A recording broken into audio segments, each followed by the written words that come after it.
जुर्म की दुनिया में तेजी से पनप रहे खूंखार माफियाओं की कुंडली को लेकर सैम टीवी डिजिटल आज फिर लॉरेंस बिश्नोई गैंग के उन शूटरों की बेहद दिलचस्प कहानी बताने जा रहा है जो आतंक का पर्याय बन गए हैं। आज की इस कहानी में बात होगी लॉरेंस बिश्नोई जेल में रहते हुए कैसे इतनी बड़ी गैंग बनाई और कैसे कम उम्र के युवाओं को अपनी गैंग में भर्ती किया।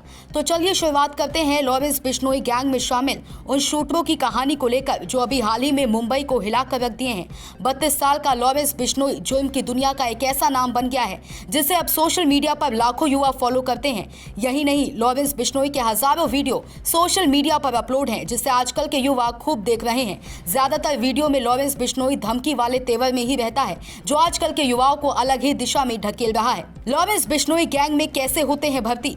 लॉरेंस बिश्नोई अपनी गैंग में ऐसे शूटर्स को भर्ती करता है जिन्होंने जुर्म की दुनिया में पहली बार कदम रखा हो। सिद्धू मूसेवाला हत्याकांड में शामिल नाबालिग शूटर जिसने मूसेवाला के शरीर में 6 गोलियां उतार दी थी, उस नाबालिग ने भी जुर्म की दुनिया में पहली बार हत्या की थी।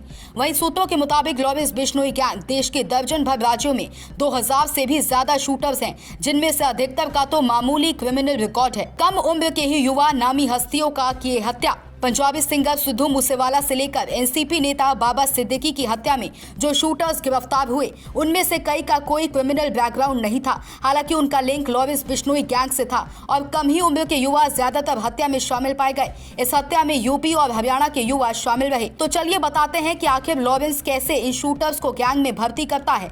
लॉरेंस बिश्नोई गैंग में ऐसे युवा भर्ती होते हैं जो उसे सोशल मीडिया पर फॉलो करते हों और लॉरेंस गैंग से प्रभावित हो, वो कम उम्र के हो या नाबालिग हो। ये भी देखा जाता है कि वो परिवार से अलग या फिर बिफरे हों जिसका निशाना सटीक हो और गैंग में शामिल होकर आका के एक हुकूमत पर वार करें। लॉरेंस बिश्नोई गैंग की हर काम के लिए होती है अलग टीम। लॉरेंस बिश्नोई और विदेश में बैठा उसका खास आका गोल्डी बरार कॉर्पोरेट कंपनी की तरह काम करते हैं। खास गुर्गों से सिग्नल या किसी एनक्रिप्टेड ऐप के जरिए ही बात करते हैं और फिर ये गुर्गे अलग अलग राज्यों और शहरों में रिक्रूटर से बात करते हैं। रिक्रूटर शूटरों की भर्ती करते हैं जबकि वारदात के लिए रेकी भी अलग लोग करते हैं। शूटर्स को लॉजिस्टिक जैसे कार और हथियार सप्लाई अलग अलग लोग करते हैं। वारदात के बाद कहां छिपना है इसका भी गैंग के अलग सदस्य इंतजाम करते हैं। लॉरेंस बिश्नोई की लीगल टीम भी रहती है एक्टिव। इतना ही नहीं, एक लीगल टीम भी होती है जो मुश्किल वक्त में कानूनी मदद मुहैया कराती है। पूरे प्रोसेस में खास बात यह है कि हत्याकांड में हथियार सप्लाई करने वाले से लेकर दूसरे लॉजिस्टिक सप्लाई करने वालों को एक दूसरे की जानकारी भी नहीं होती और शूटर्स वारदात को अंजाम देकर फरार हो जाते हैं। मर्डर के बाद सोशल मीडिया पोस्ट कर लेता है जिम्मेदारी। कॉर्पोरेट कंपनी की तर्ज पर देश में हर बड़े सूबे की कमान लॉरेंस बिश्नोई ने करीबी गैंगस्टर्स को सौंप दी है जो गैंग के लिए जबरन उगाही और कत्ल जैसी संगीन वारदातों को अंजाम दे रहे हैं। लॉरेंस गैंग के कई गैंगस्टर्स शार्प शूटर्स भी जेल में हैं। गैंग जब भी किसी के मर्डर को अंजाम देती है तो सोशल मीडिया पर पोस्ट कर उसकी जिम्मेदारी लेती है। खालिस्तानी आतंकी संगठनों से भी हाथ मिलाया। गैंग की कमाई का बड़ा हिस्सा उगाही, ड्रग्स और फिरौती से आता है।